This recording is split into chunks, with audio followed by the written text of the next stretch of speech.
Hi everybody, it's Karen. How you guys doing? Sorry, I got done with Dairy Queen. Took a half an hour. It's like 90 degrees out here in Minnesota right now. It's Sunday, August 19th, 2:37 in the afternoon. I mean Saturday. I work Sundays. I was just wanting to do a check-in and thanks Kevin Christensen, you're amazing. Look out for Charlie, Roy, Anna Toledo, Dr. Ben Lahr, Dr. Robert Duncan, Craig LaForest, Targeted Individuals United. I mean, there's all kinds of sites. Kevin Christensen has another one. Very informative. But, I just wanted to just say that, like, I just wanted to talk because it helps me.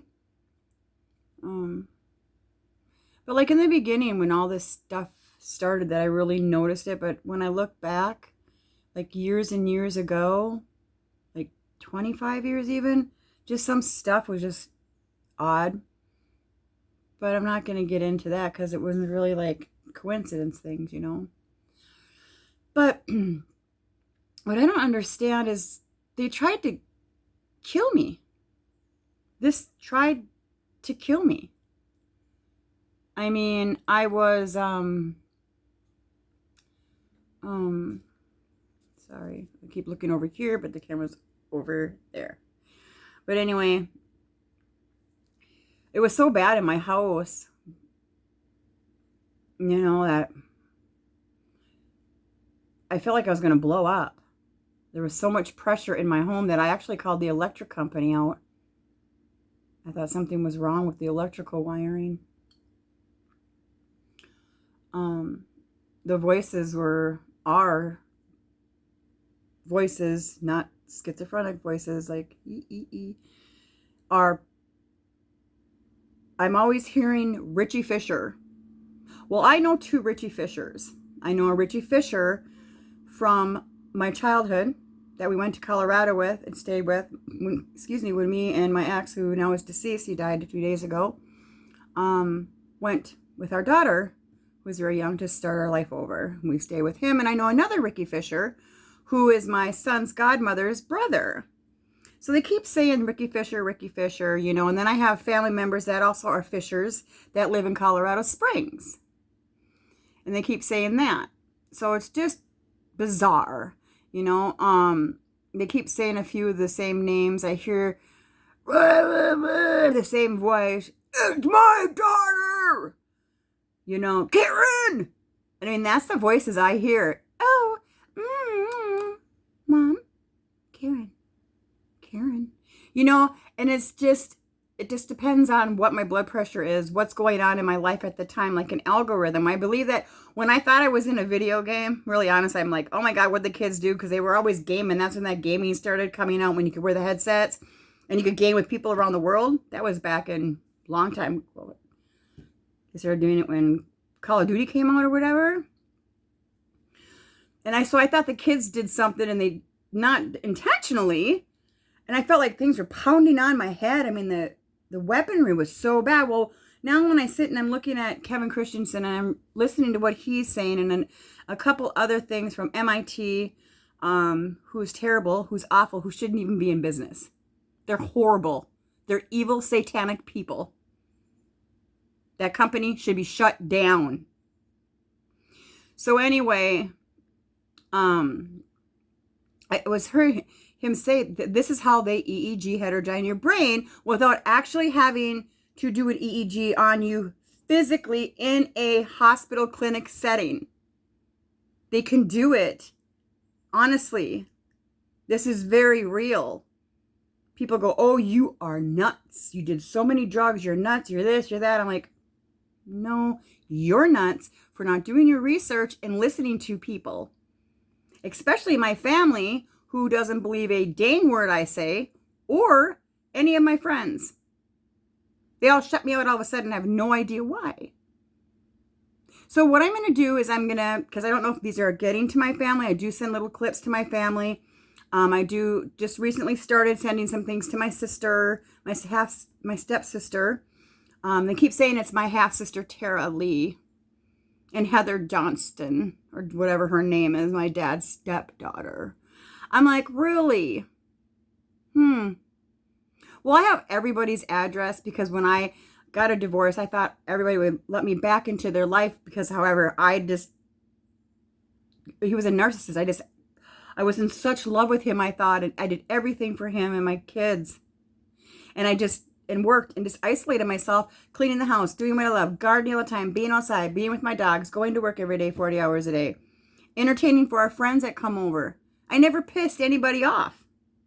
Nobody was ever mad at me. I never did anything wrong. So, however, I do hear that all the time, and that's what they do. They try to confuse you. And I just want to talk about it because I just feel that maybe somebody out there has heard the similar names or has the similar situation where their voice to skull does not stop. And it goes in different frequencies, like I said, like octaves. Like I look up for Charlie, says he just hears people and can pick it up that they're talking through a broadcast, but you have to pick it up. Like he was saying, you can put a microphone. Honest to gosh, it sounds crazy. Look up for Charlie. He's amazingly smart. You can put a microphone by your electrical sockets. You can pick up anything because it all runs on your wiring of your home. The wiring, the electrical wiring around the world, because it's all in here. Right, JK? So,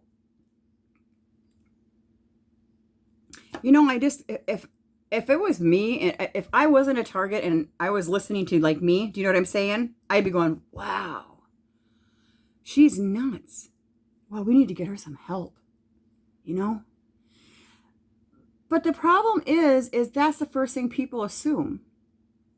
Why doesn't anybody do their research? Why don't anybody sit down and talk to these people?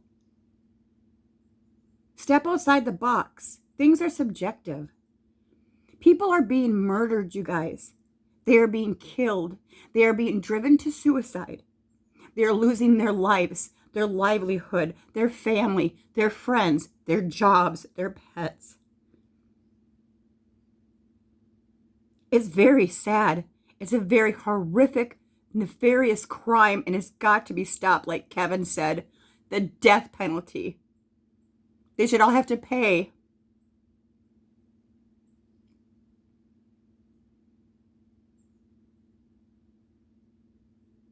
Why would anybody want to hurt somebody so bad? I almost died. They were telling me there was a bombs in my van as I was running around and didn't know what this was. I was running for my life. Alone. Driving all over in the winter in the state of northern Minnesota in sweatpants and tennis shoes with a dead phone and no money, and ran out of gas at 1 a.m. in the middle of nowhere. Because I was listening to these voices that were saying, come over here, we're going to help you. And here I'm thinking it's a voice of my daughter or my sister or my brother or Lindsay or Jessica. These are the people that I was close to at the time. So I'm thinking they're trying to help me. So I'm running around. It's psychological psyops warfare. Some people broadcast this. Why they keep broadcasting? Because they keep doing the same thing. It's not bad like it used to be because I overcame it. I used to lay in bed when my husband, and I used to scream at the top of my lungs. It hurt so bad. I've been sexually raped twice electronically where I felt like I was giving birth. 2 nights in a row. At a friend's place that I was staying at that I didn't want to stay at before I went to the homeless shelter. I would hear like big scratches, like claw marks. There were these monsters coming over. Seriously. And I laid there and felt like I was being pulled into that bed, wide awake. I wasn't sleeping. And they kept on. I kept on feeling like an electrical activity go up my femoral artery that you do when you go into someone's heart to put a stent. If you've known any nursing background or background like that, like I do. That's what it felt like, up to my heart. They kept saying, I'm David Bulio. I'm big. Now, David Bulio, I think, has now passed away, and I can say that name, I think, because that's what they were saying to me. This was a man that used to go to our ER all the time.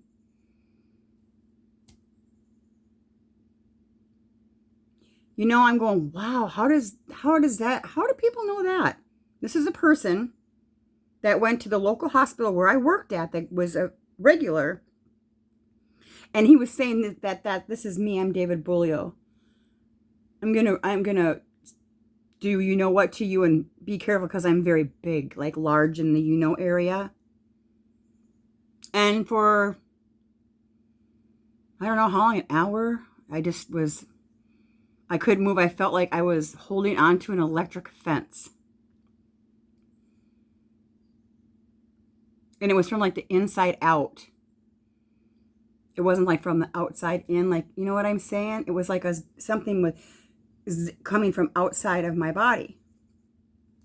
This is true. They do electronically rape people. This is a true thing. I'm not out here for any sympathy. I'm out here just to talk.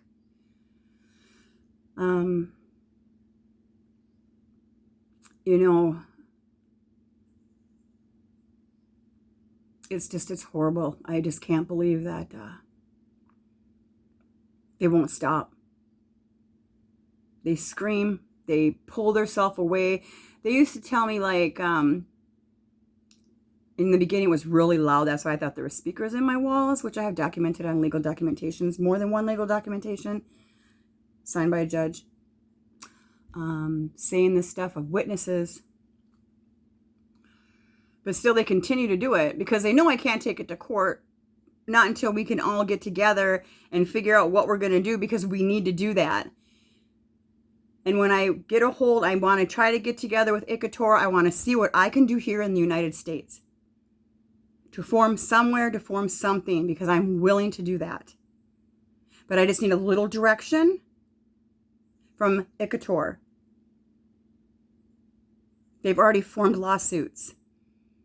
And even just forming a lawsuit and getting our names out there is going to bring more out there. The more people that start being able to take this to court, you can write your congressman. That's fine. Do that. You can write your governors. Go to every police station. I have documents. It's called SOS. It's a 3-page thing, and it's all for the government officials saying, please help us. We're trying to take a stand. We need justice. And there's all these websites that are on there. Now, I can get that for you. It's out of my vehicle right now because I do carry them around with me with both of my Freedom of Information Acts. So whenever I do get in trouble or get pulled, or not in trouble, but get pulled over, I can hand them to the police officer. People don't write the President of the United States. People do not give papers to doctors of this stuff, telling them that I worked with, this is real. This is really happening to me. People don't try to get themselves locked up, right? You don't try that. So, sorry. I hope you guys are all doing okay. I wish I'd get some more comments and maybe some more emails. I'm thinking about getting a phone, but I don't know how that's going to work. I'm thinking of maybe getting a P.O. box. I don't know. And like I said, I'm not being harassed by any peace officers. They don't harass me. EMS never harasses me. The only time I got harassed by peace officers were back in 2019 before my divorce, when I ran out of gas. And I was unsteady because I was being tortured by dew weapons the whole time while driving in my car as I was driving around. And I was beside myself going through divorce. I was, whatever. I was so dizzy. I got out of that car. I mean, it's just you could hear about it on my testimony on Targeted Individuals United. But they put the oximeter on my finger, which I know what an oximeter is. It reads the oxygen in your blood, and it also can give you your heart rate, right? That little thing they put on your finger. And when they put this on my finger when I was in the ambulance, because they wanted me to go get checked out because I was really dizzy. Honestly, I was just like, oh, and I just knew I could be at the hospital where I worked for 15 years to be safe. When they said to me, close your eyes for 10 seconds, open them up, what did you see? And I just was like, And they said, let's do it again. Let's do it again. Put this on your finger, close your eyes for 10 seconds and open them up and tell me what you see. And I said, you know what? You take me to the hospital where I'm going to be safe because this is not right. So I have a feeling that that EMS staff has something to do with it. I don't want to point fingers. And I have all of that paperwork. Now, what I'm saying, if it is that EMS staff, you better stop.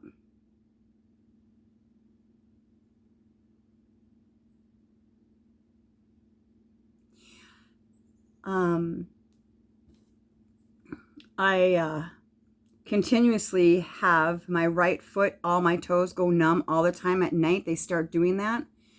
I've been getting vivid, very demonic, weird dreams. I close my eyes at night, and when I'm going to sleep, and it's like I can see people talking, like in like a broadcast, like they're broadcasting through my eyes on my eyelids, and I can see, like, you can't see them totally like you can see me right now, but you can kind of see what they look like. And they're going, get up to that house, get over to my house, go over there to your sister's, because they know where I'm at. They know where my sister lives. They know where this lives. They know what's up north, Lake of the Woods, where I always go. And they know the south is the cities where you know what I'm saying? My family in Wisconsin. So they do this. It's the most bizarre thing. That's why I wanted to talk to Robert Duncan. If you are out there, Robert Duncan, please get a hold of Roy. He knows how to get a hold of me. I really, really want to talk to you. And maybe you can give me some kind of direction, because I can't sometimes close my eyes even. On the sides, like I said, I always see like what you would think would be paranormal, but it's not paranormal. Okay? It doesn't stop. I mean, when I was in that house, it was horrific. I felt like I was in a combustion chamber. And then when I'd go outside and walk over, it'd get worse when I go out on my deck. Like they were trying to keep me in that house. And I'm going, what is going on? You know? And I'm going through a divorce. My ex puts 2 orders of protection on me. I just can't believe it. Oh, I gotta go.